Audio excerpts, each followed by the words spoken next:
Дональд Трамп принес присягу. Как прошла инаугурация 45-го президента США? Митинги по всему миру. Одни в поддержку Трампа, другие против. В Нью-Йорке актеры Алек Болдуин и Роберт Де Ниро пародируют избранного президента.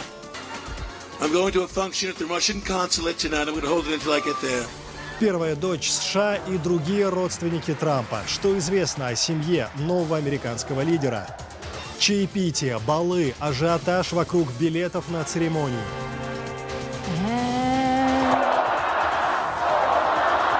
Какие пункты инаугурации президентов США не менялись десятилетиями? События дня в настоящем времени из Праги. Сергей Дорофеев, здравствуйте. Республиканец Дональд Трамп стал новым президентом США. Принес присягу в присутствии тысяч сторонников, положив руку на инаугурационную Библию Авраама Линкольна. Одновременно десятки конгрессменов бойкотировали церемонию Капитолия, а тысячи американцев вышли протестовать против взглядов своего нового лидера. Сегодня мы много расскажем о Трампе, в том числе того, чего вы раньше наверняка не слышали. Ну а начнем с первой главной речи уже президента, с присяги. Please raise your right hand and repeat after me. I, Donald John Trump, do solemnly swear. I, Donald John Trump, do solemnly swear. That I will faithfully execute.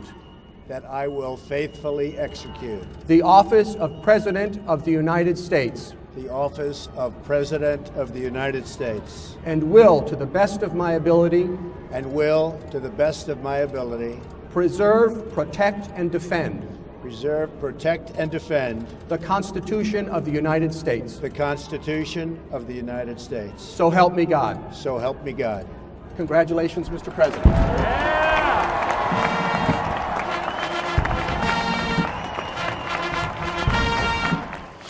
Накануне инаугурации в Нью-Йорке митинг противников Трампа. Перед тысячами жителей города выступили известные голливудские актеры Алек Болдуин, Роберт Де Ниро и Джулианна Мур.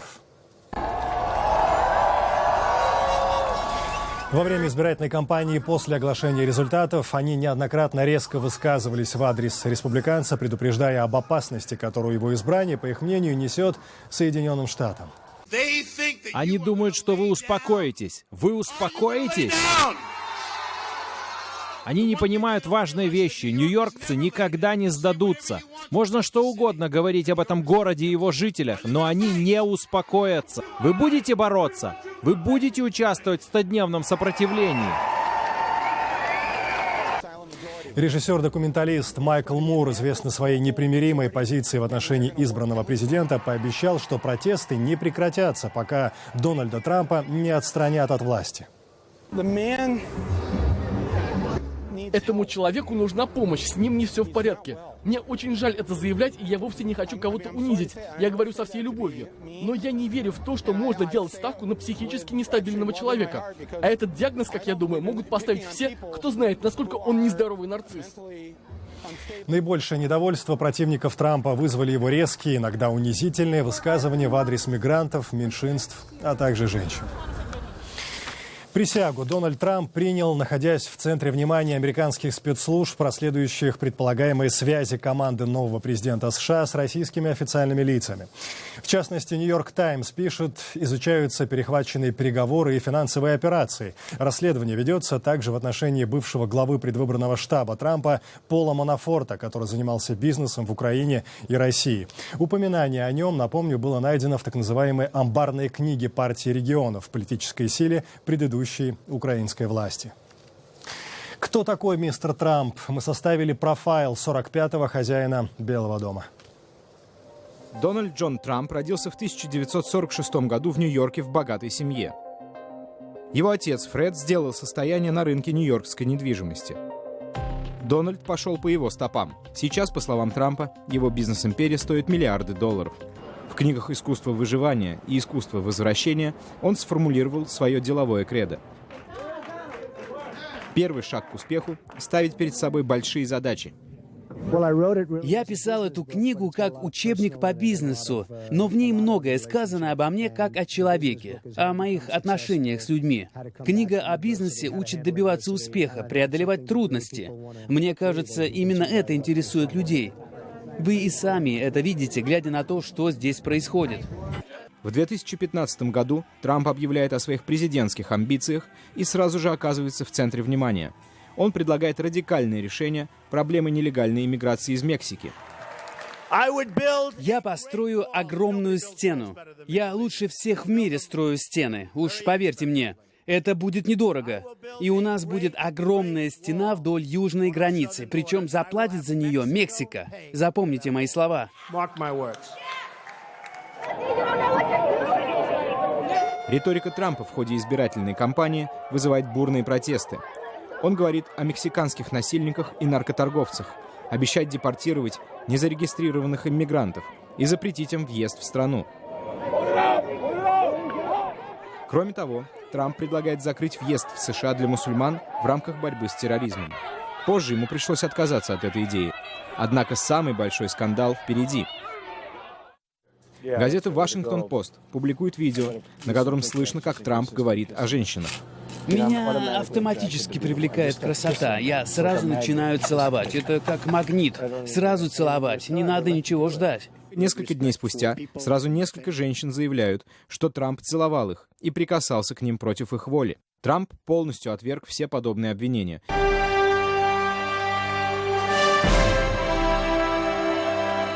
Несмотря на все скандалы в прессе и данные социологических опросов, в день выборов Трамп одержал победу. Все вместе мы будем работать над тем, чтобы перестроить наше государство и создать новую американскую мечту. У лиц, занимающих эту позицию, нет должностных обязанностей. К ним не предъявляются официальные требования, кроме, конечно, ожиданий граждан. Роль первой леди США определяют сами жены лидеров и, конечно, их мужья-президенты. Но на этот раз Америка, судя по всему, получит не первую леди, а первую дочь. Гораздо больше влияния, кажется, будет у Иванки Трамп. О семье нового президента США репортаж Екатерины Бучневой. 46-летняя Мелания Трамп, бывшая модель славянского происхождения и третья по счету супруга Дональда Трампа, уже заявила, переезжать в Белый дом она пока не собирается. Вместо этого она останется в Нью-Йорке. Официальная причина – Мелания хочет дождаться школьных каникул 10-летнего сына Бэрона. А вот 35-летняя Иванка Трамп, старшая дочь нового президента, уже присмотрела себе дом в Вашингтоне. Она поселится вот в этом особняке за $5,5 миллионов в престижном районе Колорама. Сюда же переедет из Белого дома уходящий президент Барак Обама. Вместе с Иванкой в Вашингтоне поселится и ее муж, 36-летний Джаред Кушнер. Ради брака с ним Иванка приняла иудаизм. Пара поженилась в 2009-м и имеет 3 детей. Мы знаем, что у президента Трампа очень близкие отношения с его дочерью Иванкой. Она была его бизнес-партнером, она успешно управляла своим собственным бизнесом. Он явно ценит ее советы, ее вклад, а также советы ее мужа, который, как мы знаем, скоро будет в Белом доме. Зять Трампа станет одним из старших советников президента. В отличие от министерских позиций, этот пост не предполагает утверждения Конгрессом. Вот что Трамп говорил о Кушнере накануне инаугурации. Сегодня здесь есть особенный человек, который очень усердно работал и удачно заключил брак. Это моя дочь Иванка. Я вроде как украл ее мужа. Он великий. Если он не сможет добиться мира на Ближнем Востоке, то никто не сможет. Кушнер во многом похож на тестя. Он родился и вырос в Нью-Йорке в богатой семье девелоперов, продолжив семейный бизнес. Как и Трамп, Кушнер имеет отношение и к медиа. В 25 лет он приобрел еженедельник «Нью-Йорк Обзервер». Считается, что именно зять отвечал за предвыборную кампанию Трампа в социальных сетях, оказал влияние на выборы вице-президента и после победы участвовал в формировании новой администрации. Например, ему приписывают решение убрать губернатора Нью-Джерси Криса Кристи с поста главы переходной кампании. Якобы Джаред имел на него зуб за то, что в середине 2000-х Кристи, бывший прокурором Нью-Джерси, отправил отца Кушнера в тюрьму за неуплату налогов. Сам Джаред это отрицает. Впрочем, на посту советника президента у него могут возникнуть и другие конфликты интересов. Ему придется отказаться от своих бизнес-активов. Как именно они будут управляться, пока не ясно. Тот же вопрос стал и перед самим Трампом. Вообще, я бы мог управлять и страной, и бизнесом. Это некрасиво выглядит, но я бы смог так сделать, если бы захотел. Я бы был единственным, кто бы такое смог. В итоге Трамп заявил, что решил передать управление своими активами, но не в слепой траст, а своим старшим сыновьям – 39-летнему Дональду и 33-летнему Эрику. Как пояснил юрист, во время президентства Трампа его компания не будет заключать международные сделки, а контракты внутри страны будут подписываться при участии советника по этике. Иванка Трамп также отойдет от управления компанией. А вот младшей дочери Трампа, 23-летней Тиффани, кажется, не достанется ни бизнеса, ни власти. Она единственный ребенок Трампа от второго брака с актрисой Марлой Мэпплс. Тиффани, названная в честь удачной сделки отца с ювелирной компанией, росла с матерью в Калифорнии. В прошлом году она закончила университет по специальности социология и урбанистика. Но в качестве карьеры, как она заявила в одном из интервью, рассматривает музыку. Пока она выпустила лишь одну песню. Зато ей явно передалась любовь отца к социальным сетям. В Инстаграме у Тиффани Трамп 500 000 подписчиков. Екатерина Бучнева, «Настоящее время». Это эфир из Праги. Смотрите далее.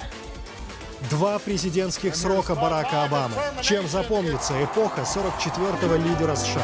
Итоги. Мне осталось сказать 2 слова. Обама. Все. Чаепитие, балы, ажиотаж вокруг билетов на церемонию.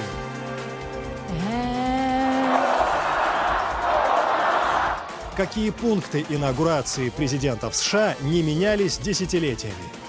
Новый глава Белого дома. Чего ждут от Трампа в Украине, России, Грузии и Латвии?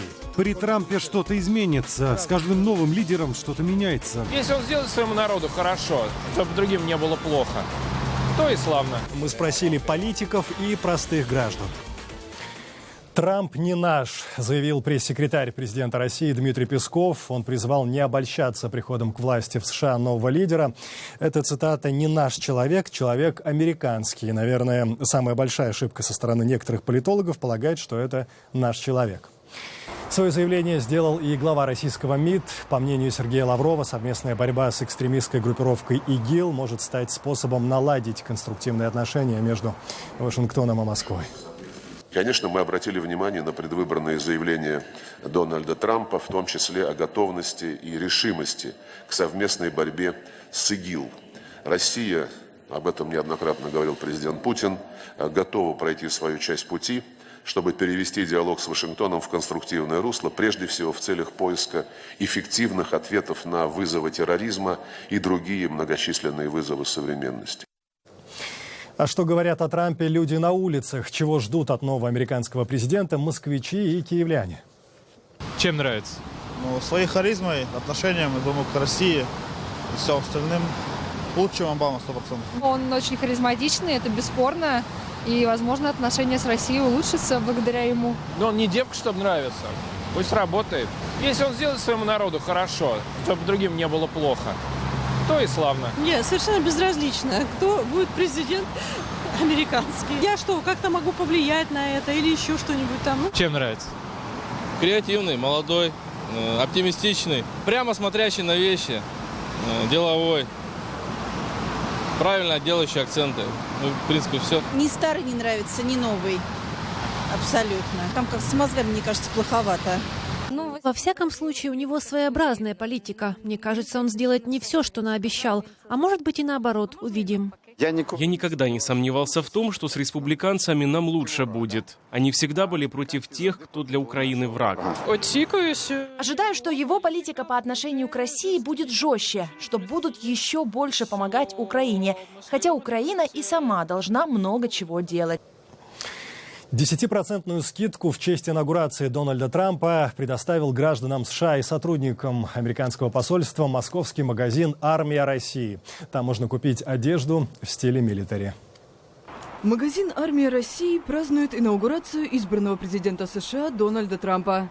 В пятницу американские граждане и сотрудники посольства Соединенных Штатов получили возможность купить российскую одежду в стиле милитари по выгодной цене. Магазин расположен прямо напротив диппредставительства на Новинском бульваре в Москве. Далеко не всем в самих США нравится Дональд Трамп. Миллиардер-республиканец обошел свою соперницу от демократов Хиллари Клинтон по числу голосов выборщиков, но его кандидатуру поддержали на 2,5 миллиона избирателей меньше. И пока в Штатах недовольные протестовали в преддверии инаугурации, некоторые россияне радовались вступлению в должность 45-го президента США. Я, например, считаю, что если будет Трамп, он, по крайней мере, адекватный человек. И я думаю, он будет стремиться наладить с нами отношения. И, наверное, он это постарается сделать, если его не убьют. Мы уже просто боимся, что его просто убьют, как Кеннеди. Российские политики и общественные деятели неоднократно высказывались в поддержку Дональда Трампа. Американские спецслужбы обвиняли связанных с Кремлем хакеров во взломе переписки представителей демократов. По мнению разведки, это было сделано с целью очернить сторонников Хиллари Клинтон и помочь миллиардеру занять президентское кресло. Но Москва категорически отрицает какую-либо причастность к кибератакам. При этом российские власти неоднократно подчеркивали, что надеются на потепление отношений с США при новой администрации. За итогами последних американских выборов жители Латвии следили активно, хотя большинство местных аналитиков были уверены, победит Хиллари Клинтон. Но после оглашения результатов политическая элита страны задалась вопросом, как дальше будем дружить. Одно дело предвыборная кампания, и другое реальное выполнение своих обязанностей. Трамп обязан выполнять международные обязательства, которые взяла на себя Америка. Люди на улицах Риги о новом главе Белого дома чаще всего говорят с недоверием.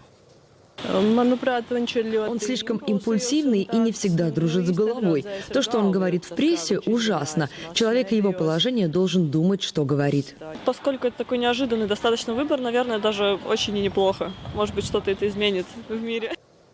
Для Литвы избрание президентом США Дональда Трампа стало настоящим шоком, в первую очередь для истеблишмента. Бывший министр обороны страны даже созвал специальную пресс-конференцию. Как мы видим, у него много разных инициатив, которые иногда выглядят как вызовы. И диалог с Россией, и другие вещи. Но история показывает, кто бы ни был президентом США, вопросы обороны и безопасности всегда важны.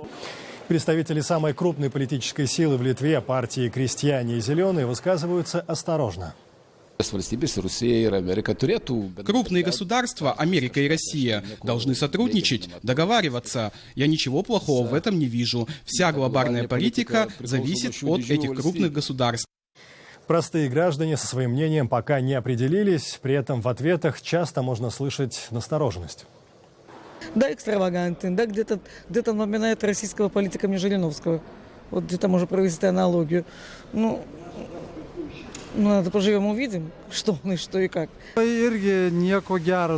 Литве его приход к власти ничего хорошего не сулит. Он не знает ни Европы, ни Восточной Европы. Да и из его разговоров видно, что он заговаривается. И теперь в Грузию. Там общественная дискуссия сфокусировалась на простом вопросе. Не забудет ли новый хозяин Белого дома о стране, которая, по собственному признанию, его, цитата, «просто очаровала». При Трампе что-то изменится. С каждым новым лидером что-то меняется. Я надеюсь, что изменения будут только к лучшему. Отношения между нами не изменятся. Меня беспокоит другое. Мне очень не нравится отношение Трампа к женщинам. Такой человек, считаю, не должен быть президентом США. Власти Грузии ждут тесного сотрудничества с новой американской администрацией. Представитель правящей грузинской мечты делает вполне оптимистичные заявления, в отличие от независимого политолога. У нас очень хорошие отношения с Соединенными Штатами. Это наш главный стратегический партнер. Никаких изменений в худшую сторону после смены администрации не предвидится. Мы привыкли надеяться, что кто-то придет, какой-то добрый дядя, и за нас дело сделает. К сожалению, так не бывает. И нам самим надо будет реформировать эту страну, нам самим надо будет строить нашу страну. Предыдущий президент США Барак Обама пробыл у власти 2 срока. Каким его запомнят избиратели, оппоненты и весь мир? Барак Обама стал президентом США в 2008 году, обогнав на выборах сенатора-республиканца Джона Маккейна. Мы ждали этого очень долго, но сегодня из-за того, что мы сделали на этих выборах, в этот момент в Америку пришли перемены. Уже через год после выборов Нобелевский комитет присудил Обаме премию мира с формулировкой «за огромные усилия по укреплению международной дипломатии и сотрудничества между народами». Возглавив США, Обама пообещал завершить военную кампанию в Ираке и Афганистане и вывести оттуда американские войска. И если Ирак военные покинули, то в Афганистане останется еще почти 8,5 тысяч американских солдат. На третий год президентства Барака Обамы спецподразделение морских котиков убило врага Соединенных Штатов номер 1. Ни один американец не пострадал, и они позаботились о том, чтобы среди мирного населения тоже не было жертв. Во время перестрелки они убили Усаму бен Ладена и забрали его тело.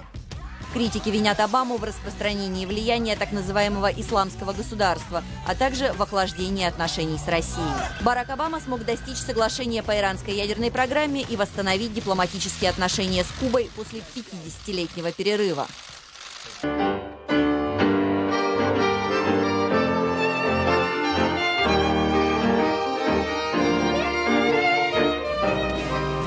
Однако тюрьма в Гуантанамо, которую Обама во время своей избирательной кампании обещал закрыть, продолжает работать. Внутренняя политика Обамы на протяжении 8 лет вызывала множество вопросов у республиканцев. Демократы называют реформу здравоохранения одним из главных достижений Барака Обамы на посту президента. Она нацелена на то, чтобы как можно больше американцев могли позволить себе медицинские услуги. Инициативы Обамы по принятию закона о регулировании огнестрельного оружия были заблокированы республиканцами, несмотря на серию массовых расстрелов, которые произошли за время, пока Обама находился у власти. За 2 президентских срока Обаме удалось добиться разрешения однополых браков. Решение суда позволит нашему обществу стать крепче, дать всем любящим однополым парам возможность вступить в брак в этой великой стране. Критики обвиняют Обаму в том, что он слишком поддерживает нелегальных иммигрантов. Однако при нем из США было депортировано больше нелегалов, чем при любом другом президенте. В основном это были люди, совершившие правонарушения. Во время второго президентского срока Обамы сотрудник Агентства национальной безопасности Эдвард Сноуден передал СМИ секретную информацию о масштабах государственной слежки за американцами. Мне осталось сказать 2 слова. Обама, все.